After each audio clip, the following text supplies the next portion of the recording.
1993, Quentin Tarantino est déjà un réalisateur à la renommée internationale. Son premier film, Reservoir Dogs, a été un triomphe critique et un succès public, et en un film, le cinéaste s'est imposé comme une figure à suivre. Sur le tournage de son deuxième projet, un certain Pulp Fiction, il discute d'une image, d'une idée qu'il a eue avec son actrice Uma Thurman. L'image d'une femme obsédée par la vengeance après avoir été agressée et laissée pour morte le jour de son mariage. C'est un concept fort et un concept que Tarantino ne va pas lâcher. 6 ans plus tard, après Jackie Brown, il hésite.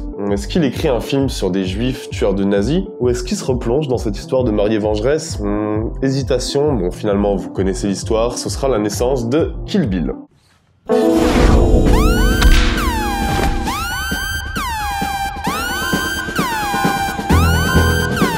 Durant toute l'année 2000, Tarantino va développer son idée en se basant sur des grosses références de kung-fu. Et une fois le script terminé, tout va très vite parce qu'à l'époque, Tarantino il a aucune difficulté à monter ses projets. Et sa très grande amitié avec les frères Weinstein font que son film se finance très vite et que le tournage peut presque se lancer 1 an plus tard. Tout roule sur le papier. Sauf que Uma Thurman est enceinte. Merde, on envisage une autre actrice, on pense à Patricia Arquette, mais cette idée elle est vite décalée au bout de quelques jours, parce que Kill Bill c'est aussi le bébé de Uma Thurman, c'est elle qui a aidé à créer le concept, c'est avec elle que Tarantino a développé l'idée. Du coup Tarantino va encore décaler le tournage d'1 an, et seulement 1 an plus tard le tournage va pouvoir commencer en Chine, pas loin de 60 millions de dollars, c'est pas mal.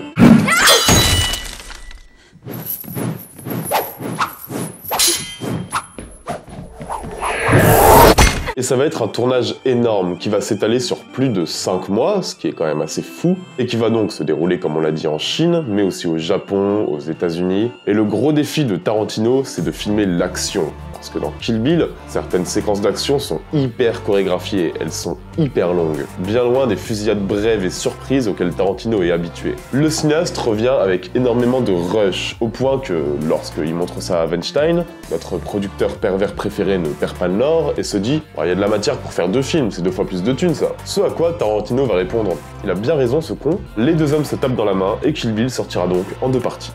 Mamba. I should have been motherfucking Black Mamba.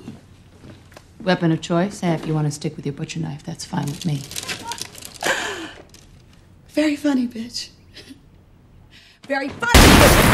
C'est la première partie qui nous intéresse, et la première partie elle arrive en salle en novembre 2003, et ça va être un sacré succès puisqu'il va rapporter près de 200 millions de dollars dans le monde entier, à lui tout seul. En même temps, l'attente était folle, c'est le premier film de Tarantino depuis près de 6 ans, et il sort tellement des sentiers battus avec la bande-annonce et la promo de Kill Bill que les gens l'attendaient vraiment. Et c'est un succès qui sera aussi critique, puisque de la vie générale, la générosité et la mise en scène de Tarantino sont juste assez hallucinants. Le pari de se transformer en vrai réalisateur de films d'action est largement réussi, et Kill Bill est depuis assez souvent cité comme l'un des meilleurs films de ce réalisateur. This moment, this is me in my most masochistic. Bill, it's your race.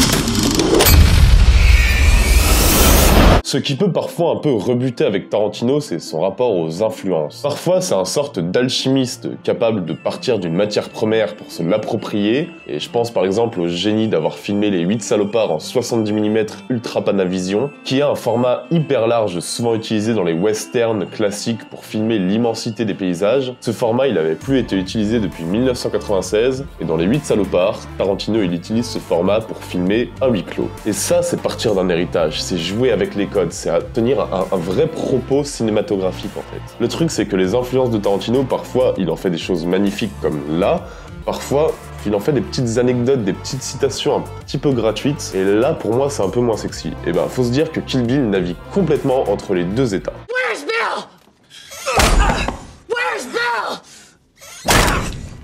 Please stop hitting me. Where's Bill?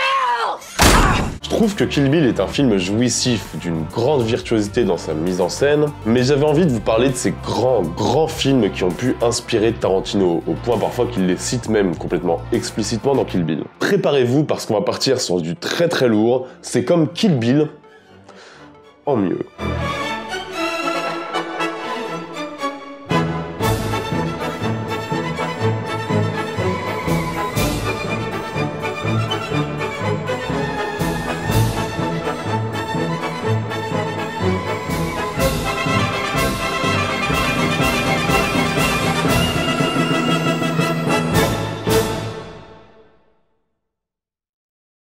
Bon, alors déjà, vous pouvez être sûr que dans cette vidéo, on va parler que de chefs-d'œuvre en fait, des chefs-d'œuvre assez incontestables. Et qu'on va bien évidemment parler beaucoup de cinéma asiatique, puisque c'est quand même la référence principale de Kill Bill. Et pour commencer, retour sur un des grands monuments du genre, le génial Lady Snowblood.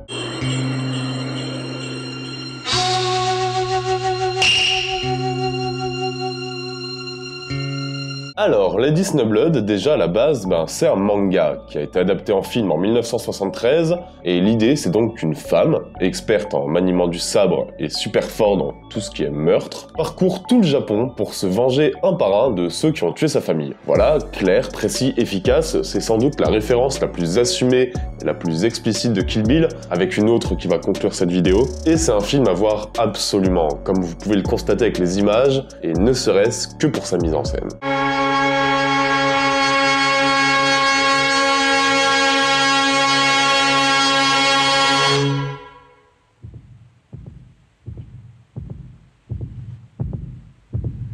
Lady Snowblood est beau, super beau, il a une photographie à tomber, et c'est clairement la première chose qu'on remarque dans le film. On est, comme dans Kill Bill, sur une mise en scène très stylisée, avec une certaine poésie macabre, des plans composés comme des tableaux qui posent une atmosphère assez unique. Et puis on est loin d'être sur une réalisation classique. Je prends par exemple ce montage. Le montage, il est assez fou. Il a d'une liberté artistique qui nous rappelle sans cesse pourquoi Tarantino cite ce film en référence. Vraiment, le montage, la mise en scène, l'aspect visuel, c'est le gros point fort de Lady Snowblood.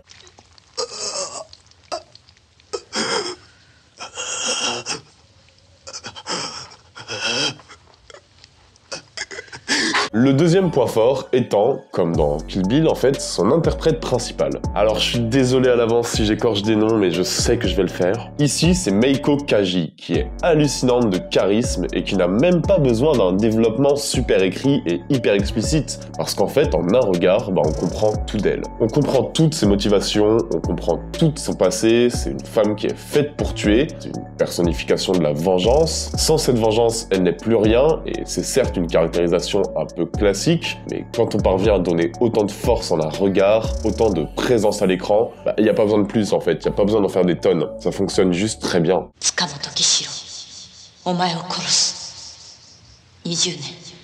20年の間私はそればかりを考え続けてきてそれしかなかったそれももう終わりさそうそれももう終わり Et son épopée est franchement prenante. Encore une fois, comme dans Kill Bill, on est sur une narration un peu éclatée, un peu distordue, qui n'est absolument pas linéaire, et du coup, on est pris par ce personnage et ce qu'elle va vivre du début à la fin. Alors je sais que pour certains, il y a certaines séquences vraiment assez rares qui pourront sonner un peu kitsch. C'est un film qui a plus d'une cinquantaine d'années, hein. Un film qui n'a pas non plus beaucoup de moyens, mais de toute façon, faut se dire qu'il ne sonnera jamais cheap, tellement tout est compensé par l'ampleur de la photographie et de l'épique du film. Vraiment, ceux qui cherchent à prolonger l'expérience Kill Bill, c'est un film à voir absolument, c'est un film fondateur en fait, c'est un film sans lequel Kill Bill n'aurait peut-être pas ressemblé à ce qu'il est.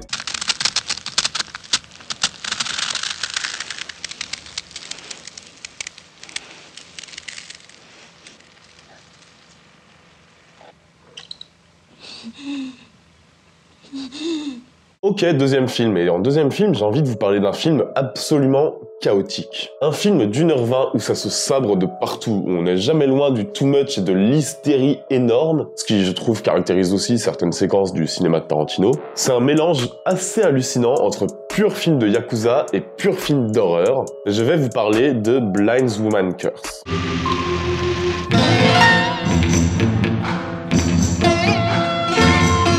Alors dès le début, vous allez voir, c'est très chaos. Hein. Une chef Yakuza dirige un groupe de femmes mortelles qui ont chacune une partie d'un même tatouage représentant un dragon pour prouver leur allégeance au groupe. Sauf qu'un jour, il y a un règlement de compte avec une autre bande et il y a une femme qui est blessée dans le combat et qui va devenir aveugle. À partir de là, les femmes Yakuza, ses collègues, vont se faire tuer une par une et leur tatouage dans le dos sera arraché de leur chair. J'en dis pas plus et franchement, je fais exprès de résumer très grossièrement. D'ailleurs, tout ce que je vous ai dit, en fait, on le voit dès la scène d'intro. Le reste du film, sachez juste qu'on est sur une espèce de film de fantôme assez génial.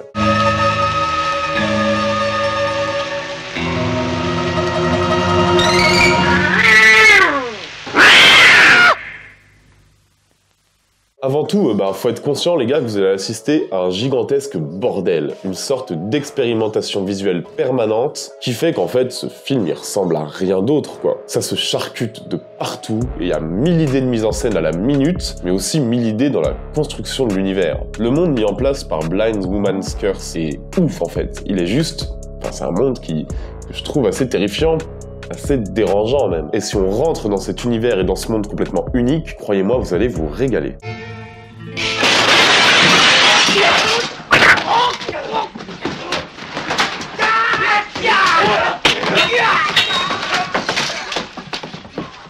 Et Blind Woman's Curse n'oublie pas pour autant d'être hyper viscéral, et on retrouve encore notre ami Meiko Kaji, toujours aussi charismatique, qui se mêle parfaitement au combat et à cet univers hystérique. Et si la plus grande force du film c'est d'introduire de l'horreur, du fantastique, du mythologique dans sa narration, sachez aussi que lorsqu'il s'attaque sur les combats, les gars, vous allez pas être déçus. Vous allez avoir tout ce que vous voulez, de l'hémoglobine de malade, des poses hyper stylées, un carnage final monstrueux. Ce film, il vous donne tout ce que vous pouvez attendre d'un film de Yakuza et d'un film de fantôme en 1h20. Et c'est pour ça, franchement, que vous soyez fan des films de Yakuza ou pas, foncez sur ce film. Il saura vous plaire parce que son orientation clairement fantastique, épouvante, horreur, c'est une sacrée plus-value. Je passe vite fait sur la façon dont le carnage final a forcément eu un petit impact sur notre ami Quentin, et je vous conseille juste vraiment de découvrir ce film, c'est une dinguerie.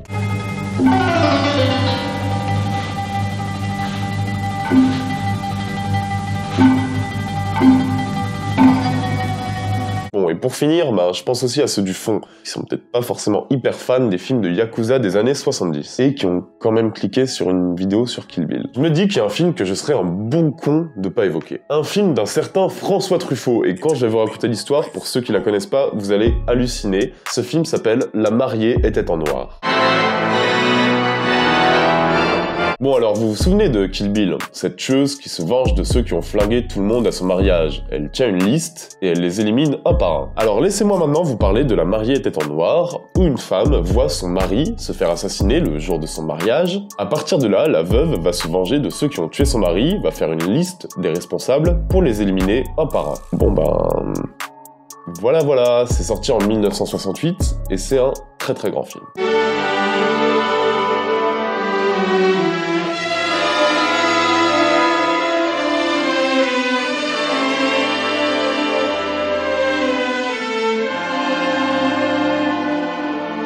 La différence majeure avec le film de Tarantino, c'est que là, François Truffaut, il s'attarde principalement sur les victimes. Il va nous montrer la vie des victimes, leur quotidien, et la façon dont peu à peu la vengeance va s'abattre sur eux. Et ça, c'est pas mal, c'est une bonne idée, parce que ça nous permet de varier énormément le dispositif. Et ça nous montre comment Jeanne Moreau va les abattre un par 1000 procédés différents. Comme Kill Bill, le film est une succession de vengeances au fur et à mesure que les noms se rayent de la liste de la veuve, même si là, on lorgne plutôt du côté d'un polar à la Hitchcock que d'un film de Yakuza. D'ailleurs, musique de Bernard Herrmann, compositeur attitré d'Hitchcock, en termes de plus-value, ça se place là aussi.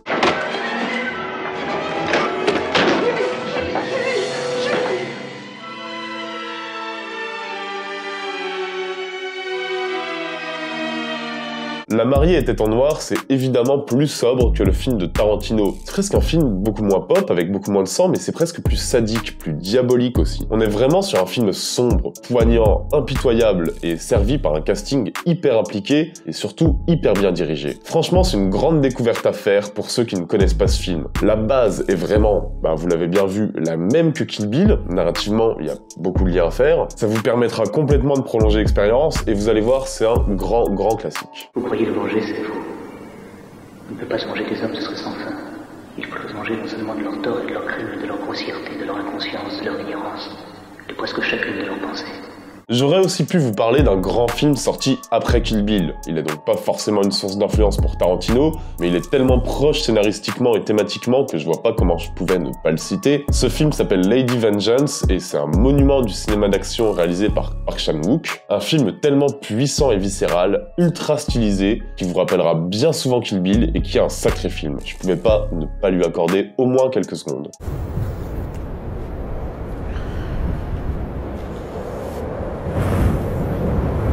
Ok, pour la prochaine vidéo, je vous propose de repartir sur du lourd. Je vous propose, les amis, de partir sur Midsommar en mieux. Je l'ai proposé tellement de fois, il va bien falloir que je le fasse à un moment. Ou alors, on va aller sur Trainspotting en mieux. Que du lourd dans la prochaine vidéo donc, c'est à vous de choisir, dites-moi en commentaire ce que vous préférez. On se retrouve très bientôt, n'oubliez pas de vous abonner, de mettre la cloche, ça donne toujours tellement de force, et partagez la vidéo si vous l'avez aimé aussi, c'est pareil, ça m'aide beaucoup. N'oubliez jamais, c'est très important, que vous êtes les meilleurs. On se retrouve très bientôt, ciao à tous, bisous.